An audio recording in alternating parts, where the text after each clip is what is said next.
This podcast is brought to you by Most Valuable Podcasts, leading the league in podcasting entertainment. What's up? Real MVPs, Ricky Widmer here, along with not the one, the only Brandon Swanson. I am not here with Sean Anderson, who is usually on this podcast. I don't know if Dave Oster, how's it going, Dave? Pretty good. I don't know, have you ever been on the Primetime Podcast? I feel like yes, but I also can't prove it. The little hairs on the microphone, so that's what I'm picking off, by the way. Okay, that's kind of weird. I thought you were just like imaginary, like curling a mustache. No, they're like... I thought you were mustache curling. They're like little, like... They don't look like people hairs, but they look like felt, like they come from like a teddy bear, you know what I'm saying? Like that kind of. Yeah. And it's annoying me, so I was picking it off the microphone. There's like a million of them. But I can't remember if you've ever been on the Primetime Podcast. I'm going to say before. yeah. I filled in for like the onside kick a couple of times. Dave, I think I filled in for Rick and Johnny. Dave's like, I've been everywhere. I'll just say I've been here. I think been there, done that. Dave has been on every single pod. Not something that many can say. You're joining a rare class of people I'm joining that you. can say they've been on every podcast, because not even Mark or Sean, they're both missing a Rick and Johnny appearance. And Too Old to Game and too old for Sean. Yeah, but for Mark, I mean, fast break for Mark too. So Yeah. they're both in the same boat. But welcome to the Primetime Podcast, college sports, but really college football, college basketball. I'm trying to get Brandon to get into college baseball. But we all know that's not going to be a serious endeavor. It's going to be football and basketball. And today, it's special because since we got Dave on, because Brandon's on sabbatical at home, we're talking all NBA draft. We're doing NBA draft. I wouldn't call in any other person, maybe Sean, but especially not for this first topic, than Dave. And before we get into everything, just want to mention patreon.com down below in the description. If you want to help support us, make sure to check it out. You can also catch all of our stuff at mvpmostvaluablepodcasts.com. And then also, please rate and review us on iTunes and Apple Podcasts. And I got to keep this tradition rolling for the Primetime Podcast. Yeah, check it. I do. I know you do. I know. I wanted, know when you're talking about like triple NBA draft, I wanted to bust out the Jalen and Jacoby. You know, you got to give the people what they want. Give the people what they want. And Got to give the people. Let's see. People I think what it's still, they want. 2-2 Boyvier, still with that 5-star rating. These guys are awesome. And he was talking about basketball and used a little basketball emoji. Yeah, he knew So I was going to be here. It was a preemptive one. if you want your comments read, your rate and review read, I read them, by the way, as we get new ones each and every week.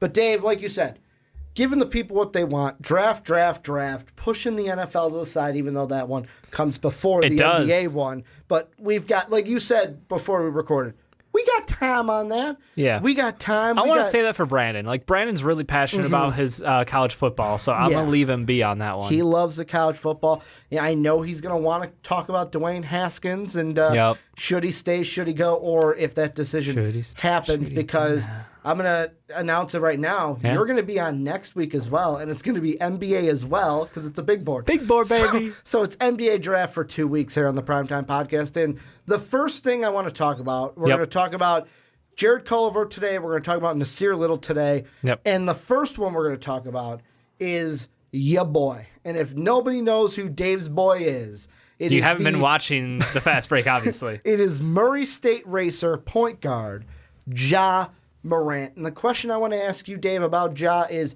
he's been having himself quite a good year. Yeah, you could say that. This past Saturday, he went off for about 25 points, 7 assists, 8 rebounds, went to the line for 10 of 11 from the foul line, 7 of 14 overall. Will Ja Morant be a top 3 pick in this NBA draft 2019? I say yes. Today, I locked it in. Yesterday, we recorded the fast break, and I was like, I think he could be. And we were today, also talking fit with a team. Yeah. We're just talking Ja. Fit does matter, and don't get me wrong. Like, there are some teams I would prefer he play on rather than others, but I look at Ja's skill set and his potential, and it just oozes top 3 pick. Like, I don't know if you remember back to, like, the D'Angelo Russell days. I think that was the first year they started doing the bust percentage, the like breakout star versus bust percentage. That was the first draft I remember them actually like, publicizing that on live TV, and they're talking about like well, D'Angelo's got the highest star percentage, but also the highest bust percentage. Yeah. And we're all just like giving them shit because it's like, it's ESPN. So you want it to be like, oh, you guys are crazy. Like, you're calling him a bust before he gets drafted. But they land on the star potential and you're like, yeah, that kid has like something unique. And well, D'Lo was unique. Ja's just got everything. Like, I think he 100% is going to be a top 3 pick in this upcoming draft because of his potential. He's got great size at 6'3". He's got a good structure as far as like his skill set right now. He can rebound as a guard, solid to above average. I would say above average court vision, and his scoring, like he gets in the lane and he is dangerous. Well, here's the thing I'm looking at. And like you said, we did kind of talk about the top of the draft on the fast break because we looked at the Cleveland Cavaliers. Go ahead and check that out as well. But plug it. Here's the thing. On that segment, I kind of had him on the outside looking in. But that's because we were talking about one team. The thing I'm thinking about is, could he be a top 3 pick? Yes. Will he be? I'm not as bold as you. Yeah, that's fine. To lock in will. I'm going to lock in could because this is what I'm thinking. Right now, of the top of the draft, we've got Cleveland, we've got Phoenix, and we've got Chicago. 2 of those teams could use a point guard. Absolutely. The one we talked about on the fast break, they already drafted a point guard last year. Now you can get into the debate of and you can listen to our debate flip. on the fast break for that. Exactly. That's what we talked about. We get into it a bit. So let's just say they're number 1. They take Zion. Yeah. Whether Phoenix or Chicago, do it. Is it 2? Do it. They could take Ja Morant. Like the way I see the percentages working out in my head, if it's Phoenix, it's like a 90% probability that I would take Ja. Because you view RJ as redundant? Well, RJ's not just that in their system, but it's like how often have we seen in the comment section and everything, oh, they need a point guard. They need a point guard. Yeah. Then go get your point guard. He's right here at number 2. You're gonna hold out for free agency? Think you're going to steal a Terry Rozier who's going to underperform for you? Don't think so. If it's the Bulls, though, that's where I kind of bumped the percentage down to maybe 75. And the only reason is, would Ja be better than Chris Dunn? Probably. But since we already have Chris Dunn and I like Chris Dunn, let's go get a Dookie. Let's go get a Wang. Let's get a Wang to get and play that 3. I understand. Or that 2 next to Zach. But as I always bring up, you're at the top of the draft for a reason. You take the guy, BPA. Take the guy with the most available talent. He's got the most potential on the table. Like, this is a guy, and I mentioned earlier briefly, just he can do everything. On the year, he's putting up 23, 7 boards, 9.3 assists.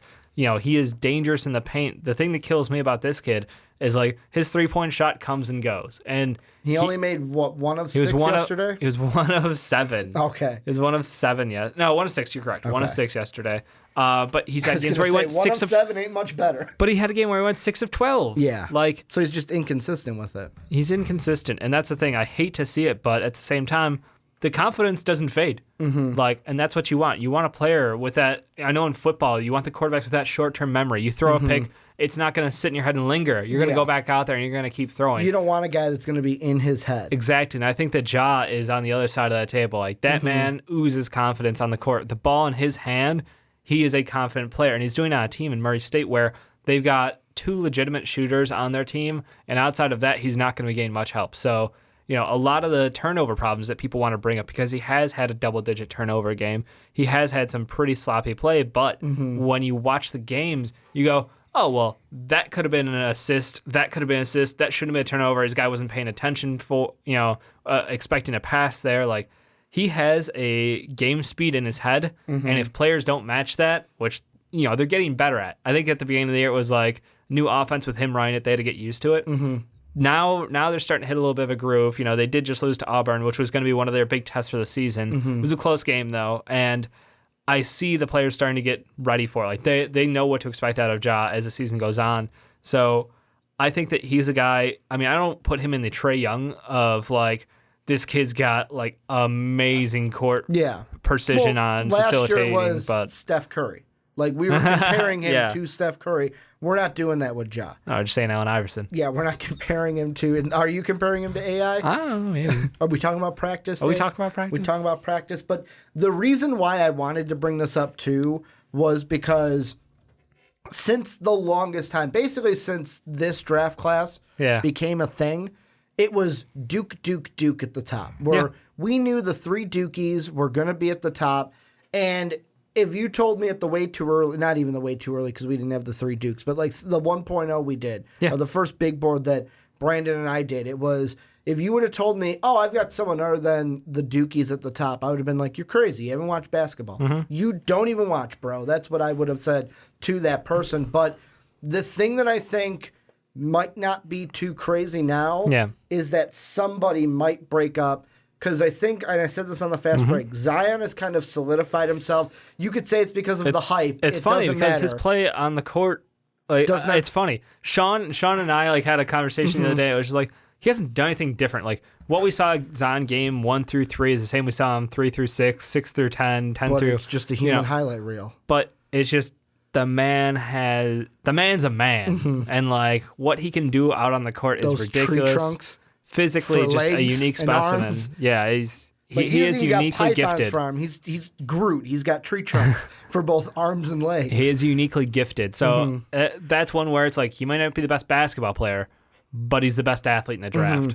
And that's why after that, I feel like with RJ and Cam, somebody is going to be able to wedge themselves in between it. And I think Ja's the guy. Oh, yeah. Only because here's the thing I'm thinking about in my head. Is first with the Bulls, because that's my hometown team. I don't know if they'd be ballsy enough to pick a job because there's 2 things. First off, Jim Boylan. Yes, right now, as we're recording this, he is scheduled to come back. But I'm not going to believe anything until I see it. Like, there's so much drama that things could change. And we've got Chris Dunn. He's got a club option for next year. He would then have a qualifying offer for the year, which would be Ja's second year in the NBA. So I think with them, I'd feel better because of the coaching situation and stuff to take a guy like RJ, take a guy like Cam.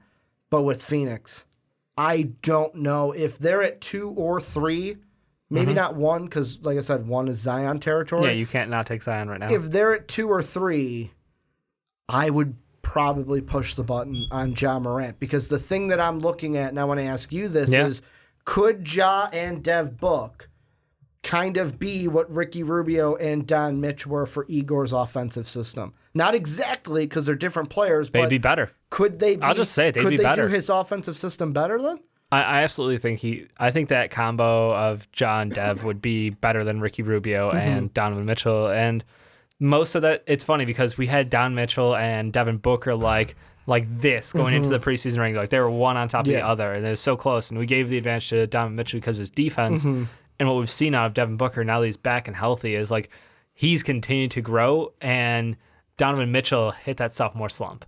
So I would be very confident to say that adding Ja Morant to that team and Phoenix, giving them a true point guard with excellent court vision and someone who can drive and create and just pulls attention. He brings defenders in on him. Can get the ball to DeAndre as well. He can get the ball to DeAndre. They can go the high-low pick and roll. Like they can pick and pop. It would open up so much for them. I would love to see that. Absolutely love it.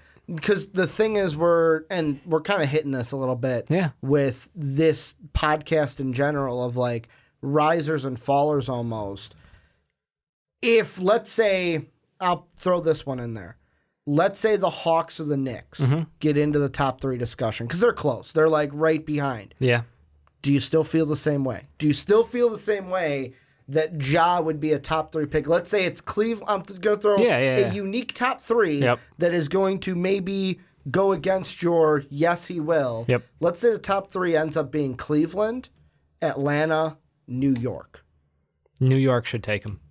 I'll say it. They've got a lot of score first point guards that they're trotting out there. Frank, Moutier. Frank is not a score first point guard. No. I'm just listing the point guards. Oh, okay. They've got Frank. He's got Frank on there as a point guard. Moutier's on that team as a point guard. Trey Burke right now, who's a point guard. And Lonzo Trier, who plays combo guard. Got a contract as well. Got his contract. Right now, Moutier is doing the whole, it's like a mini unsuccess. He's having a really great 6-game streak. I think he's put up over 20 a game, like 4 assists, 3 boards, or something like that. But he's having a really good run. He's still young. I don't know if he's the answer or not. What I do know is that Ja Morant comes into the NBA like legit and ready. Where even with all of this, like the Knicks still suck. Like Like with all their, you list off 4 guard names. They're still horrible. They're still a bad team. KP's not there. I get it, but like you still need someone who can truly carry that team. And right now they've got Tim Hardaway Jr. just chucking. Kevin Knox starting to look much better right now, which is wonderful for them. But I look at that team and I go, if you had a true point guard out there who, give him the 25% usage rate and just let him run with it and run that offense, and that would just be so dirty. I would say the Knicks should take him. I get Atlanta obviously shouldn't. I'm still believing in Trae Young. I think that he's got... I don't think you could make that deal, that trade to get Trae Young, because they flipped the pick with Memphis, or with the Mavericks. Yeah. You can't do that and then say, the next year we're going to take a point guard. Well... I don't think you can do that. Unless you're going to have Trae play the 2 and not be the facilitator he's that a better we all facilitator. gawked at last He's year. a better facilitator than Ja. I won't argue that. But no, I was just like, well, maybe they could trade back again. But like, how many picks does this team need? If the Mavs are going to play their way too close to playoff contention, they're not going to have a pick this year. Obviously, it's 1 through 5 protected. So I don't know if they would really want another pick this year. Maybe they pump it to next year where it looks like there's going to be a deeper class maybe. But I don't know. I think the Hawks would not be the team I would take to take Ja, obviously. But I think the Knicks could be interesting. I think they should go for it. It's the Mecca. Bring some excitement back. Bring some excitement to MS. I almost said MGS. No, it's MSG. The thing that I'm trying to sit here with is, and the last thing we'll probably hit with Ja is his floor / his ceiling. Yeah. And the thing that I find interesting is you look at, this is just draft in general, so it's not like any mind-blowing thing. It's just how a draft works. You got Trae Young at 5. I wouldn't say blowing the doors off rookie season. Well, he's shooting like pure ass. Yeah, but it's not like you're sitting there and you're questioning him. Whereas Colin Sexton drafted at 8, we literally had an entire discussion on the fast break with you where you're almost like, if it's Cleveland, I'd take Ja too, because let's pull the button on that. I'm not saying Colin's doing bad. He's, like I said, 15, 3 and 3. But you think Ja good shooting splits could do better. I think Ja's a better player than him. Whereas, I think Colin could move over maybe. I think Colin could be trade bait for somebody else to move pieces out of that town, because obviously Cleveland's rebuilding. Whereas, look at, and I know it's a different draft class too, but even the one before that, 2017, Lonzo and De'Aaron Fox looking really good. We're feeling good with their development so far. Frank and Dennis Smith, and I know Dennis Smith's problem is about who they drafted this year, that he doesn't really play too well next to with a certain Luka Doncic next to him. I don't know. I felt like doing that. I was doing like hands down, and then I just flipped them up with a little coins in each hand. But that to me is like looking. So if he's top 3, well, Frank was always a development project. He was an 18-year-old going into the draft. And he was known for his defense. It was the assumption that the shot looked good enough, and I agree. The shot looked good enough in form and structure. It's like, okay, he should be able to learn how to play offense at the NBA level. Hasn't had the chance to do that yet. He's still learning. He's still growing. We'll see. But I feel like he gets overly criticized because he's in Mass. He's on the Knicks. New York. He's in New York. He's in the media capital of America. It's not the same case as like Dragon Bender, who's a guy who, again, came in super young, super fresh. Like, he's got his own confidence issues, and, like, obviously he's still 20. He's still developing. Like, we'll see in that one in 2 more years if he's going to be, like, an NBA player or not. But I think that Frank, it's too early to give up. Dennis Smith, I just don't like the fit.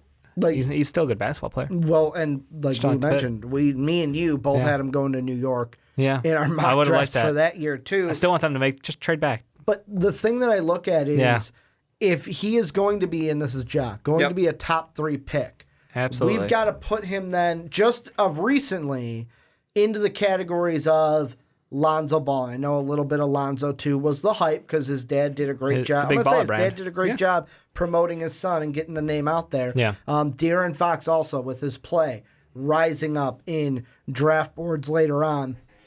Where do you see the floor, and then where do you see the ceiling for Ja, and could it be enough to justify a top 3 pick?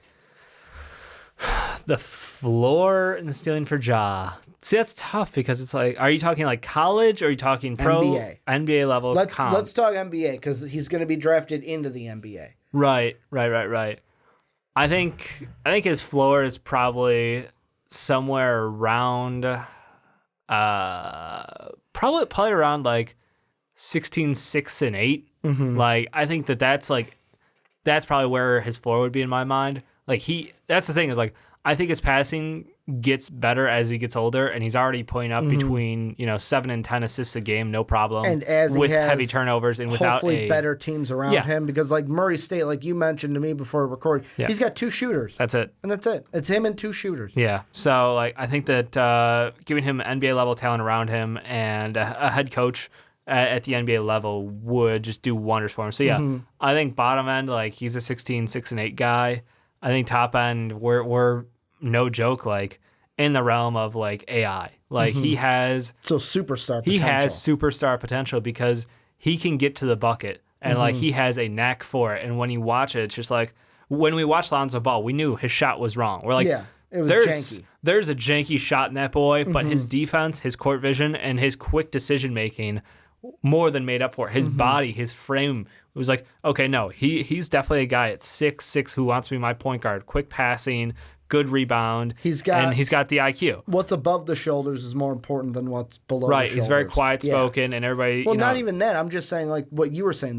Like all those things you were saying are mental. Yeah. Whereas a shot, I can fix a shot. Can you? I can train a shot. Like that's what I'm thinking. Like look at Buddy Hield. Markelle Fultz. How his is mental, Dave. Is it? I'm thinking with me. I'm still on the mental train. Frank with Markelle. Frank could be coaching. New York hasn't Josh had Jackson. A consistent. I could just keep naming picks without Michael Kidd-Gilchrist. Josh Jackson is still fairly new. They're all new. I bring up Buddy Hield because he was shooting with the wrong hand, fixed it in college. I would say, yeah. And then now Buddy it looks Hield a lot is better. Big like Steph, shoots like. Yeah. Or no, I'm sorry, big like Clay, shoots like Steph. Yeah. And he's playing phenomenally as of late. But no, like there all the right reasons for Lonzo Ball to be taken as high as he did. The difference is that where he has the the mental toughness and fortitude and the body to be an NBA stud, like Ja Morant has that it factor where he can score on anybody and he will not back down from a challenge. Like I said, like if he makes a bad pass, if he takes a bad shot, he's going to take the ball back and go for it again. He's not going to hesitate. He's not going to second guess himself. So when I look at his gameplay, I just see that level of confidence that just translates right to the NBA. Like I think he's a guy who would really suffer if he went to a team who didn't give him the green light. Like if you put him on a team, and that's why I'm concerned, like the Bulls and Jim Boylan, like that would be a concern for me because of... Well, good thing the T-Wolves aren't this high.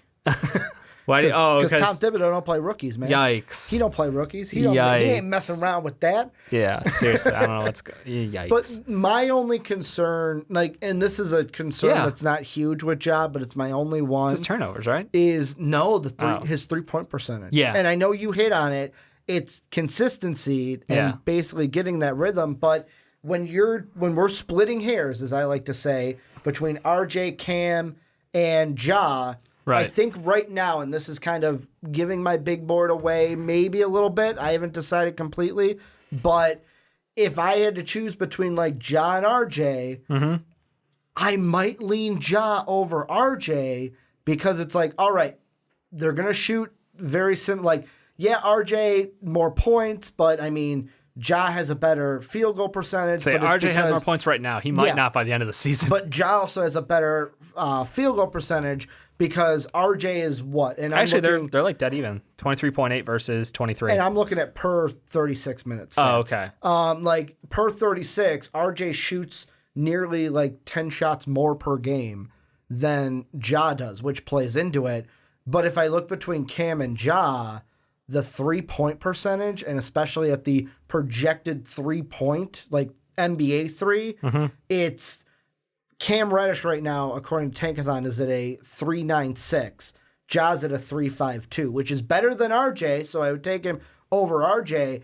I wonder if at the point guard position that will play into it when we're at the top 3, because we live in a 3-ball era. Yeah. If you feel like, hey, I can work at that and I can make a more consistent 3 and he'll nail them, then yeah, go with him, because we're not expecting full projects on draft day. Like, of course you're going to work with these guys when they're in the NBA. Yeah. But it's all dependent on, can I do it, or will it be a mental thing that I'm fighting over and over and he's just going to be inconsistent from 3 his entire career? If he's inconsistent at 3, at what percentage is the question? If he still shoots at 33 to 35, like that's not the worst thing in the world. You got to remember, like Russell Westbrook, another one of the comps people want to throw out there. Brody's a bit more built than he is, but obviously they're both known for stuff in the stat sheet. Like they fill out that box score for you. I mean, he's shooting at a terrible rate. He is by far one of the worst volume shooters in the NBA in history. So like, and he's in the 20s right now. So he's truly struggling. But I think that if he shoots 33 to 35, 36 range, perfectly fine with that. I honestly don't care because it's not his bread and butter. And right now, you see the struggle percentage-wise in college. But again, who else is creating for him on that team? Who else is drawing defensive assignments? Yeah. It's literally him making plays for himself. So his quality of shot is down. And that's one of the things that, some people might not consider is that everything is coming off of his own creation. Yes, guys, it's not like he is the only one with assists on his team, but like sets aren't run for him to be off ball because that's his job is to have the ball in his hands. So I really would look forward to seeing him in an offensive system, with other guys who can set things up for him, pull attention, do anything in an offensive system. Yeah. No disrespect to Murray State, but go to the complete 180, he's not Trey Jones. Like Trey Jones doesn't have to score even 15 a game because he's got the 3 top picks in the draft with him. He just, hey, I get the ball, I can score, I can play defense. Oh, I can assist here and there and help you guys out. Yeah, he's got an incredible assist to turnover ratio, no doubt. That is not Ja. He's got, like you said, 2 shooters and then Ja, and that's it. Yeah. Just to solidify it, so we got a final answer. You're saying he will be top 3 pick. I think he'll be top 3 unless we get some weird like top 3 of teams who just don't need point guards. Yeah, unless things shake up, teams go at the top. I'm going to say could be because of that reason. Phoenix is the one I'm looking at. They're the one that I really want him to go to. I don't know if the Bulls would take him. I know that Cleveland. Chris Dunn's playing pretty well right now, but he has no 3-point shot. You take another chance on a guy who might not have a 3-point shot at the NBA level. That's a question. And I mean, we all know Campaign, right? He's the future of the Bulls. I was just gonna say Chris Dunn at least plays like really great defense. So, yeah. I was gonna say Campaign. I'm not talking about that man right now. Like I'm not even bringing him up, but this is where you guys come in. Let us know what you guys think down below. Will Ja Morant be a top 3 pick in this year's draft? Let us know down in the comments section.